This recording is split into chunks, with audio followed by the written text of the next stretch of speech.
Senhora Presidente da Fundação Gulbenkian, muito obrigado por ter cedido o espaço a esta jornada de trabalho de 2 dias. Senhora Presidente Maria Inácia Rezola, eu queria agradecer-lhe muito a paciência infinita com que tem exercido funções em condições nem sempre fáceis. Tem sido uma aventura a vida desta Comissão. Como sabem, é uma Comissão Nacional, a Comissão Nacional presidida pelo Presidente da República, integrante Presidente da Assembleia, Primeiro-Ministro, Presidentes dos Tribunais Superiores, Presidente da Associação 25 de Abril, que tem sido também um lutador todos os dias, e depois uma Comissão Executiva, que no fundo é uma comissária que faz um pouco tudo, ajudado pela Associação 25 de Abril, e foi assim que fomos vivendo. Mesmo na governação anterior, tornou-se difícil reunir a Comissão Nacional. Deixou de ser prioridade para o Governo em funções a Comissão Nacional 25 de Abril. Por maioria da razão, como imaginam, essa tendência não se alterou na nova governação e aí a ausência tem sido praticamente total. Houve uma reunião. Mas sentimos, nós pelo sim pelo não começámos a comemorar por antecipação, no final de 21, e ainda de 21 para 22 sentiu o espírito da comemoração, 22 para 23 foi-se perdendo, de 23 para 24 estiolando. Foi possível condecorar todos os capitães de Abril, centenas de capitães de Abril que não estavam condecorados, foram todos condecorados, e assistiu-se a coisas muito bonitas, como seja ter na mesma fila descendentes de Spínola, Costa Gomes e Rosa Coutinho a confraternizar. Enquanto em alguma imprensa, naturalmente, se polemizava sobre as condecorações que chegavam ou não chegavam desse tempo. A nossa professora Maria Inácia Rezola a tudo isto resistiu, paciência infinita. O Coronel Vasco Lourenço, paciência menos infinita, protestou e protesta semanalmente, mensalmente, semestralmente, e portanto há objetivos que foram atingidos nos chamados mínimos possíveis, o centro da Pontinha, e outros que estamos a lutar por eles, como o centro interpretativo, que qualquer dia surge a meias com um centro qualquer de projeção económica ou empresarial no mesmo espaço, sobre relações entre Portugal e África, Ásia, sabe-se lá o quê. Portanto, muito obrigado por também ter posto de pé um colóquio desta envergadura e desta profundidade. Como imaginam, eu agora vou falar com o Presidente da República Portuguesa. Tenho pena não poder falar noutra qualidade, porque tive uma hipótese única na vida, que é ter conhecido razoavelmente por dentro o fim do Império, por razões familiares, e razoavelmente também por dentro o fim da ditadura, já no Expresso, que teve algum protagonismo nisso, nas ligações à ala liberal, à SEDES e outros movimentos académicos e universitários em que o António Guterres e eu estávamos. Bom. Mas, portanto, o que vou dizer é a leitura que eu, como Presidente da República, tenho feito do 25 de novembro e da ligação ao 25 de abril. Como sabem, a ideia da comemoração do 25 de novembro surgiu há 1 ano e meio. 1 ano e meio. E nessa altura houve um choque entre posições partidárias, as que entendiam que deveria ser comemorado, isto entre os comemorativos, ficavam entre si.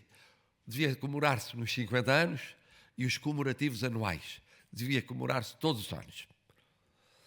E prevaleceram os comemorativos anuais, portanto, no 49º ano, comemorou-se pela primeira vez os 50 anos do 25 de novembro de 75. E eu disse pelo sim, pelo não, digo já hoje o que é que penso, fica dito, poupa-me o dizer daqui a 1 ano. E disse na Assembleia da República mais ou menos o que vos vou dizer. Como é evidente, já ninguém se lembra, a começar naqueles que assistiram, e portanto hoje preferi falar do passado e de uma carta do infante Dom Pedro, em que ele falava das várias virtudes, uma delas que nós tínhamos, portugueses, que era a temperança, e foi na temperança que eu aproveitei para fazer a ligação ao 25 de novembro. Dizendo porquê? Porque não se voltou ao 24 de abril como uns queriam. Por outro lado, porque se avançou mais depressa para a Constituição e não houve aquelas turbulências que estava a existir em termos revolucionários no momento em que ocorreu.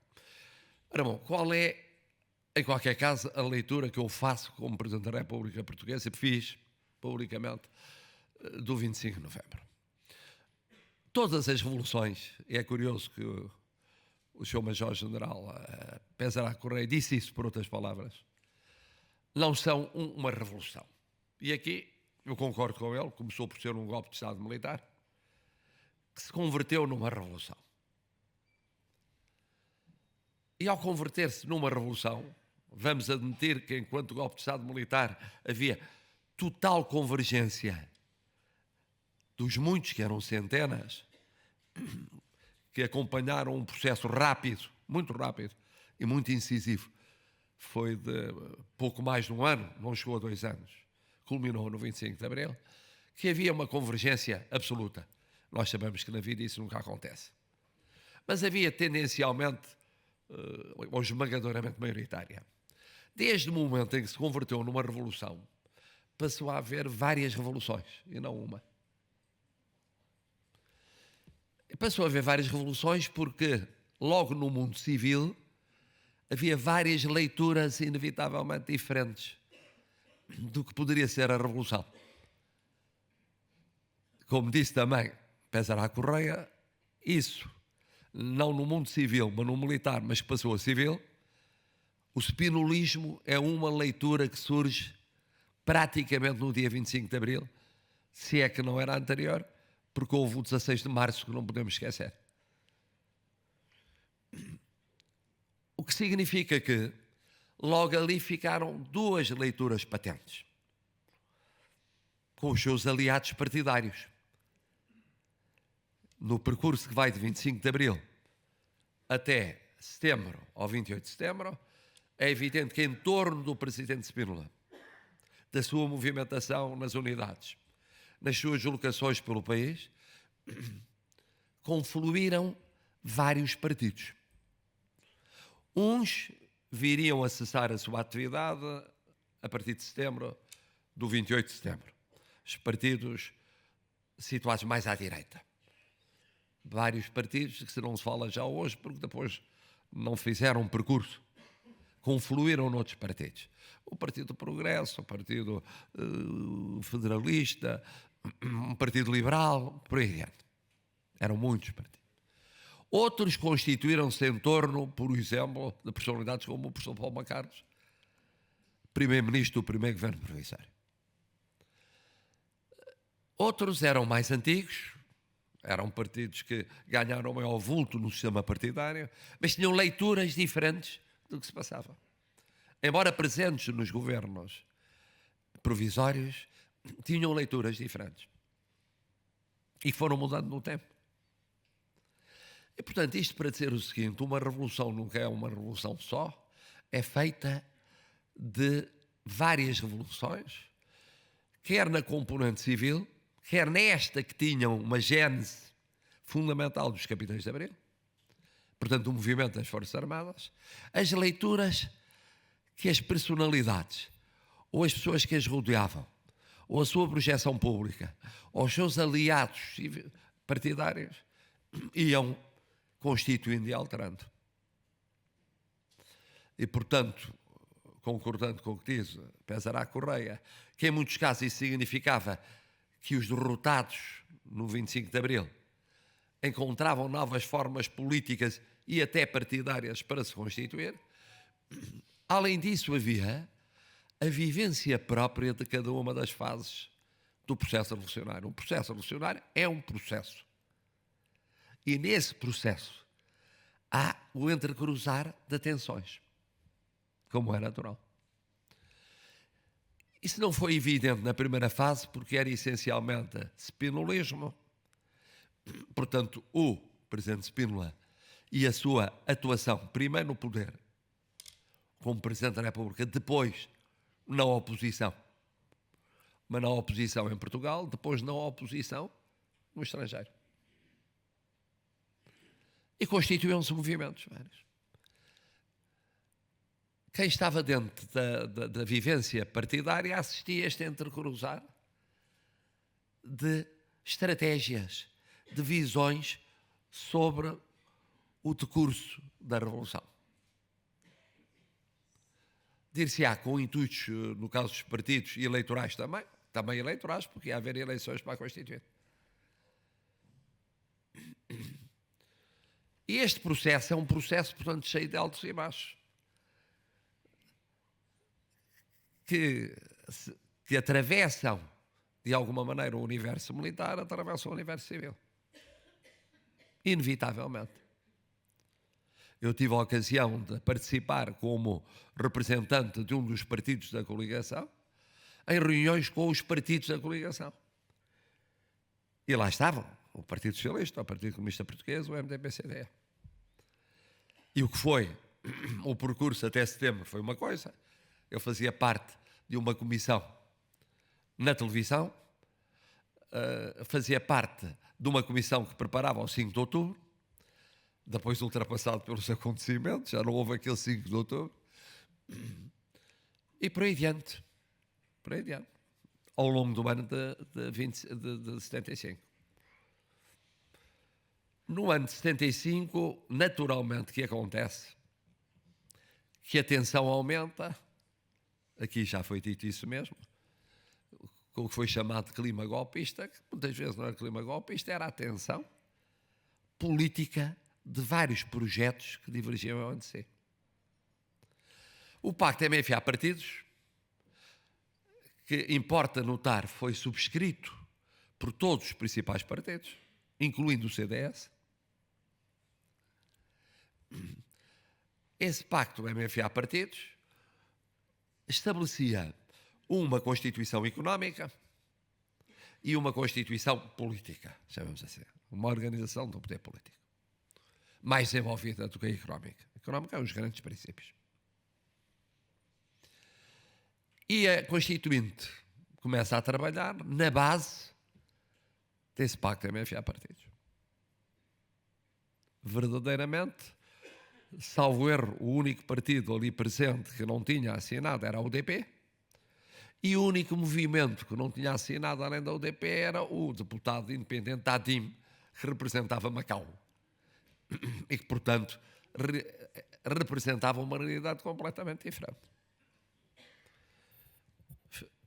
Como elemento da 5ª Comissão, que era nuclear, porque era da organização do poder político, com nomes como Souto Maior Cardia, António Reis, como Vital Moreira, como Jorge Miranda,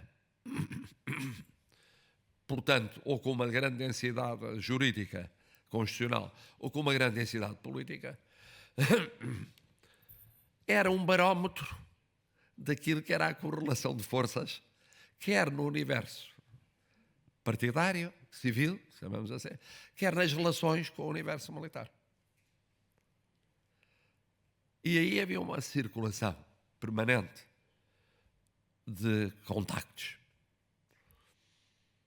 O verão quente representa o momento em que o acento tónico está no universo militar, com sucessivas reuniões que estabelecem fórmulas de organização e de definição de poder no plano militar, mas sempre com diálogo e com relação com o universo civil. Parênteses só para dizer que no caso do universo civil, um partido nuclear era o partido que, não tendo tido maioria absoluta na Assembleia Constituinte, fazia charneira, ora à esquerda, ora à direita, porque era o Partido Socialista. E, portanto, fez charneira à esquerda na Constituição Económica. E fez charneira à direita na Constituição Política. E foi um árbitro ao longo deste processo. E com o mesmo líder, Mário Soares. E, portanto, Mário Soares, naturalmente, avultou no processo político intenso, no universo civil, no ano de 75. Não esqueçamos, Francisco Sá Carneiro encontrava-se por razões de saúde e, simultaneamente, políticas fora do território português. Voltou apenas à liderança do partido em outubro de 75. Diogo Freitas do Amaral esteve sempre, ora como membro do Conselho de Estado, ou depois a seguir ao 11 de março, na liderança do CDS, mas o partido conheceu uma grande rarefação em termos de atuação, apesar do seu peso parlamentar muito intenso e muito forte, com grandes tribunos, nomeadamente um dos maiores tribunos parlamentares, Adelina Marta Costa. Neste contexto, o 25 de novembro é, se quiserem, um culminar de um ciclo, dos vários ciclos do processo revolucionário que o esteve. Se quiserem, um até setembro, outro até março, outro até ao pino do verão, ou se quiserem, a substituição do primeiro-ministro Vasconcelos por Pinheiro de Azevedo. E aí entra-se num ciclo, que é um ciclo em que Partido Socialista e PPD, chamava-se assim, tem uma série de manifestações conjuntas e conjuntas organizadas, porque durante muito tempo eram conjuntas não organizadas, era uma soma aritmética, mas com iniciativas isoladas, nomeadamente em Lisboa, Porto, Viseu, de apoio ao governo Pinheiro de Azevedo. Entretanto, saberão melhor do que isso os presentes aqui do universo militar, avultava uma personalidade, Otelo Saraiva de Carvalho, e em torno dele uma série de organizações partidárias e de movimentos cívicos que representavam já, mesmo durante a liderança de governo de Vasconcelos, uma leitura não totalmente coincidente, mas que depois se foi progressivamente afirmando. Naturalmente, sempre com aquelas os tais altos e baixos de aproximações e distanciamentos que um processo revolucionário sempre tem.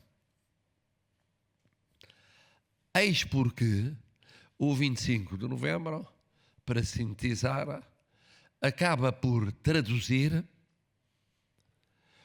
um momento em que, primeiro, tem um papel, eu disse o ano passado, tem um papel importante o presidente Costa Gomes. Tem.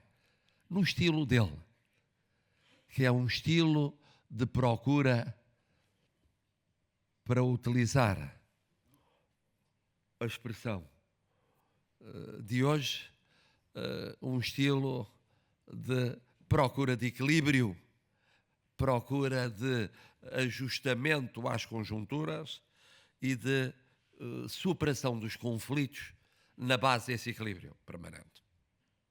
Naturalmente, forçando aqui e ali alguns dos mais voluntaristas a intervir num sentido ou noutro sentido.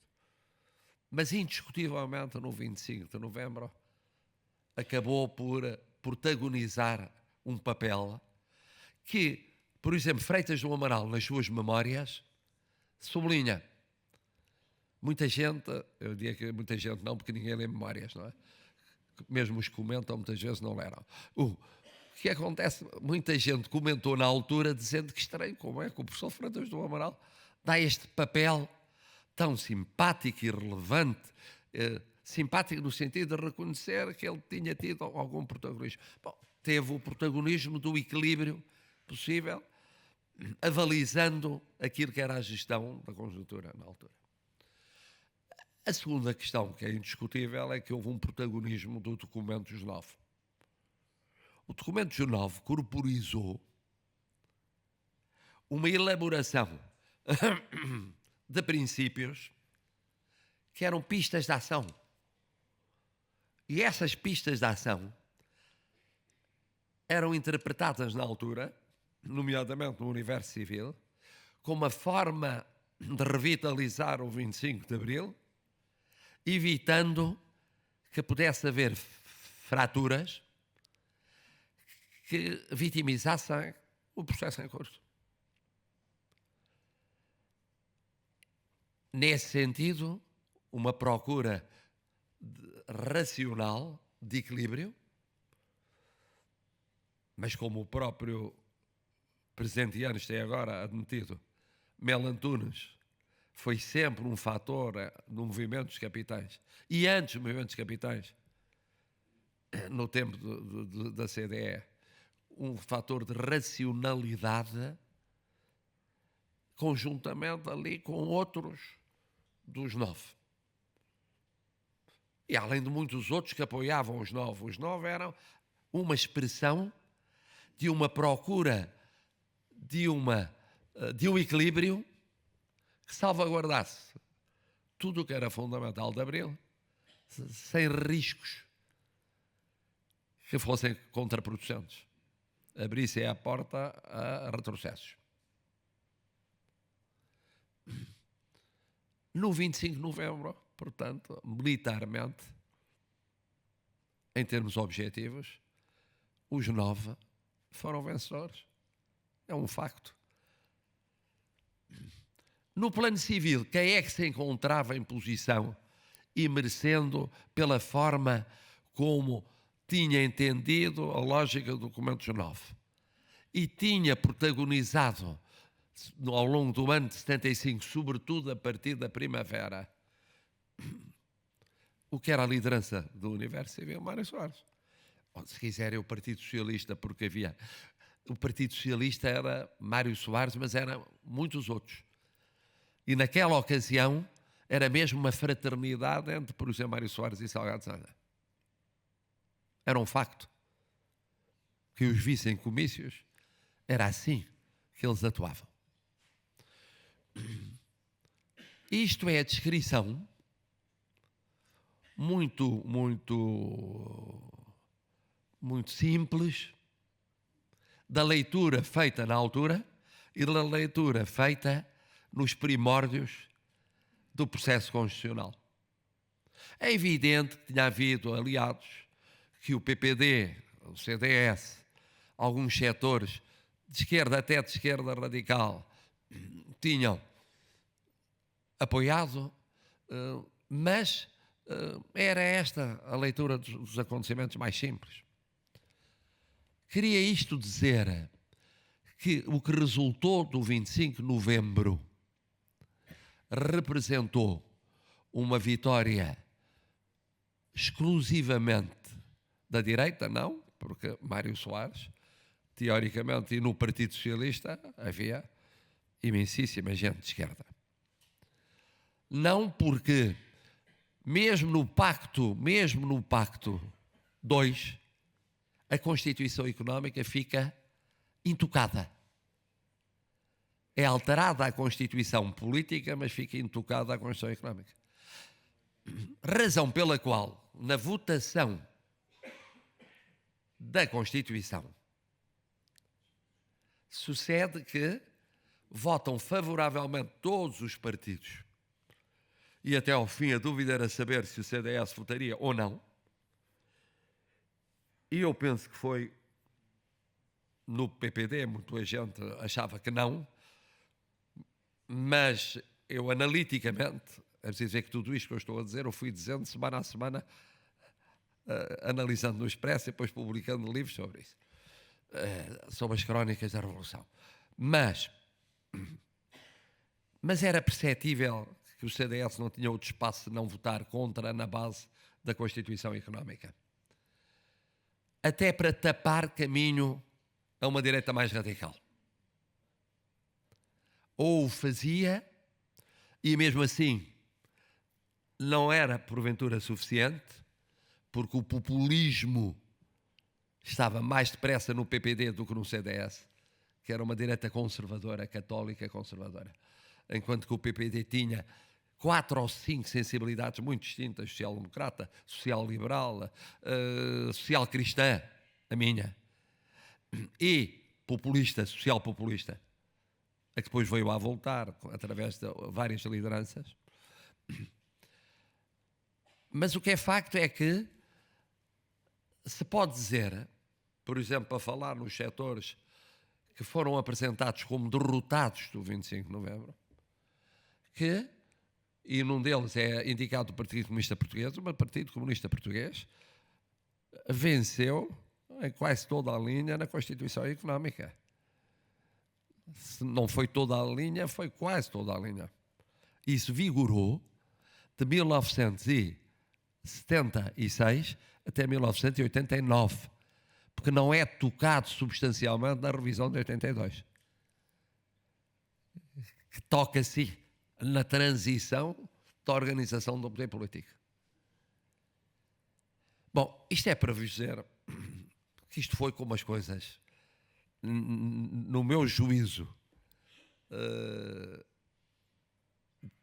tendo vivido o que vivi, mas vendo com os olhos do Presidente da República Portuguesa, é o juízo imparcial, o juízo que formou sobre esta matéria. Agora, o mais interessante não é isso, e o Pacheco Pereira tocou essa matéria com o brilho que lhe é característico. É o seguinte: os tempos mudam. E mudou o mundo, mudou a Europa e mudou Portugal. Talvez o mais surpreendente tenha sido mesmo a mudança em Portugal, porque nós tivemos há 10 anos a tomar posse um governo que era o governo de apoio mais à esquerda desde o fim do processo revolucionário em curso, e se transitou para uma situação em que, embora em 2 fases sucessivas,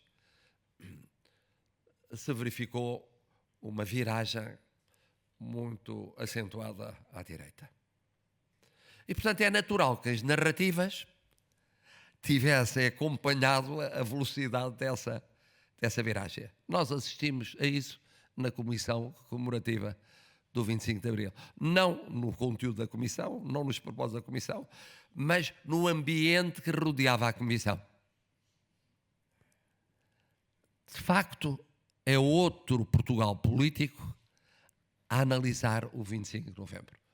Mas a analisar tudo, não é só o 25 de novembro, a analisar em geral a história do país, a analisar em geral o 25 de Abril e o 25 de Abril até o 25 de novembro, o pós-25 de novembro, a Constituição, as várias revisões da Constituição e os propósitos que há de a rever novamente.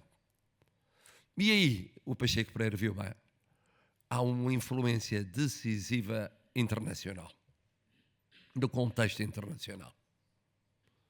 E essa influência decisiva, eu tenho dito, tirando num ponto ou noutro em que talvez a expressão tenha sido tomada como mais contundente, com os cuidados próprios do Presidente da República.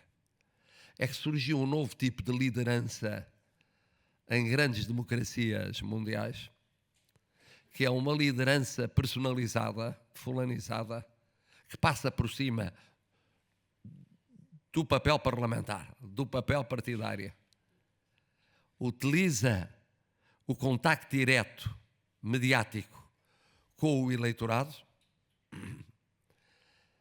com fórmulas cada vez mais simplistas, mais fáceis de entender, com mensagens mais curtas, mais incisivas, e que, dessa maneira, passa a marcar o ponto na vida política internacional, na vida política interna. Com mensagens ao pequeno almoço, ao almoço e ao jantar.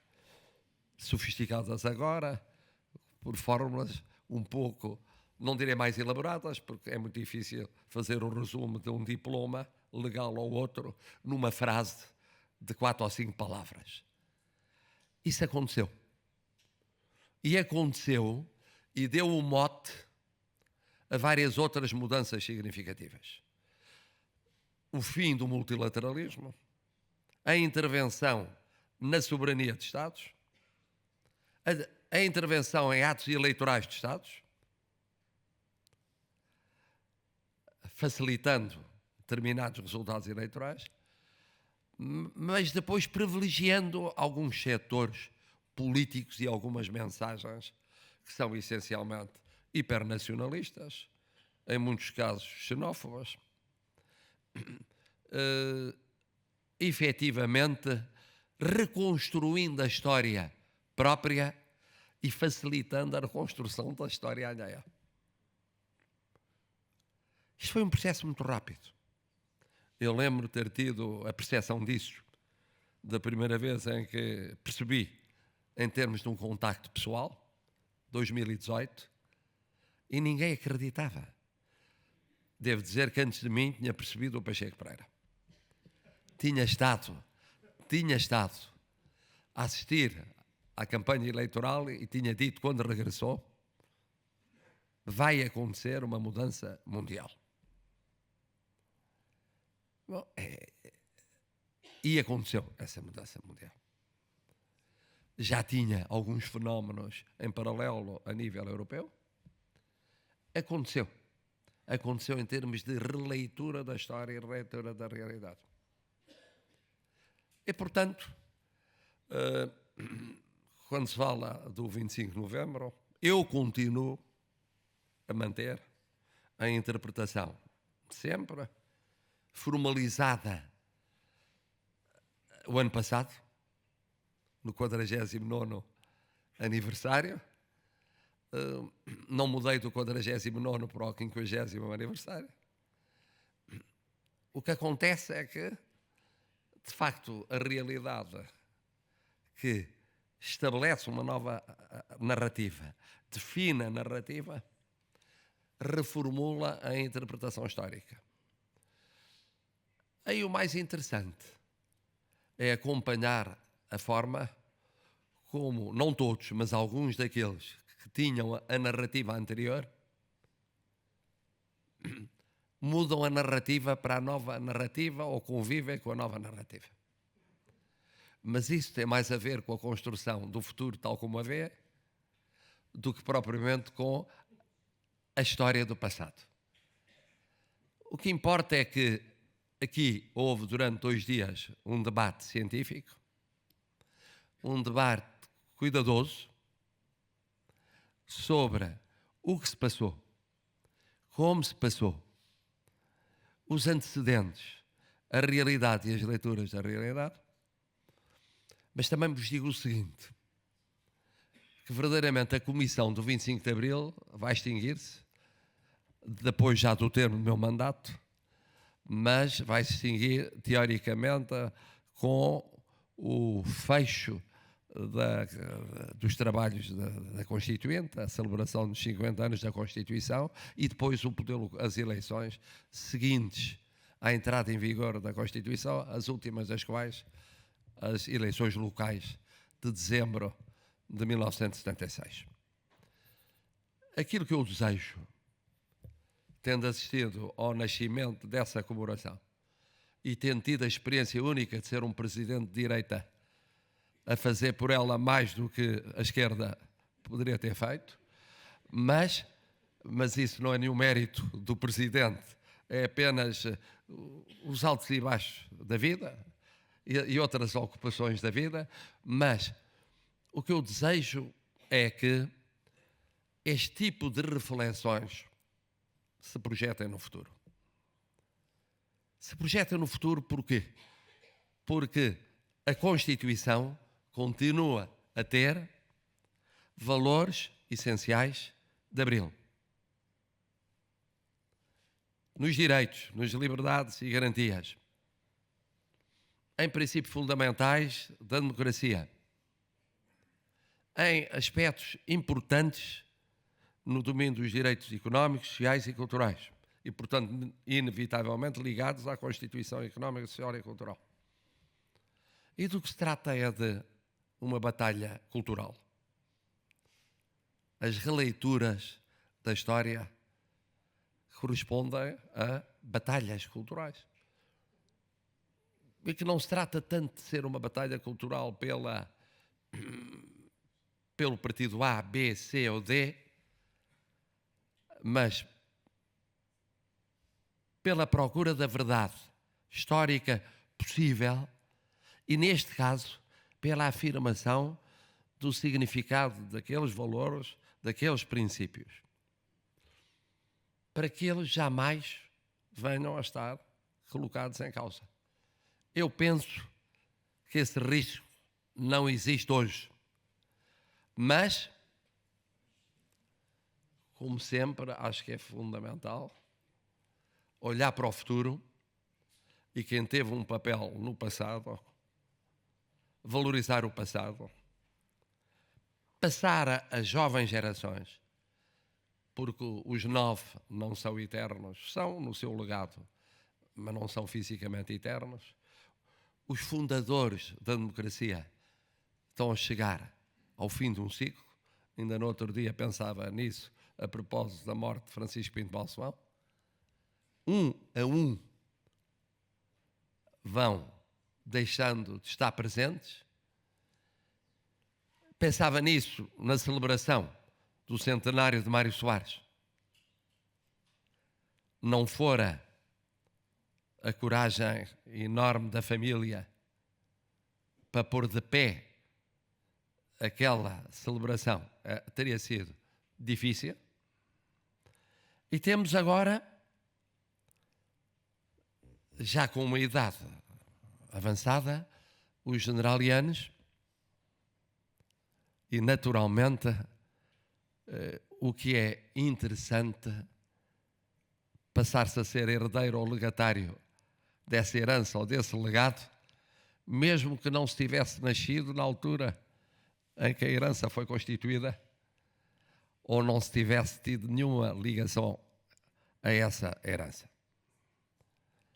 E é isso que acontece muitas vezes nas releituras da história.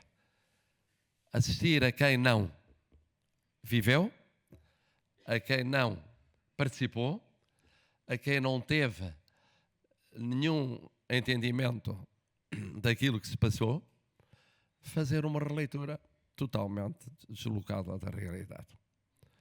Termino por onde começo, professora Maria Inácia. Mantenha-se assim, continua a editar livros. Finalmente saíram as memórias do Coronel Vasco Lourenço, que prometeu oferecer-mas hoje. Está bem? Bom, portanto, continuem com a vitalidade do Major-General Pesará Correia. Eu olhava para aqui e dizia, como é que é possível com 90 e tal estar assim? Porque é uma maneira de servir Abril, é de facto continuar a manter viva a mensagem de Abril. Muito obrigado.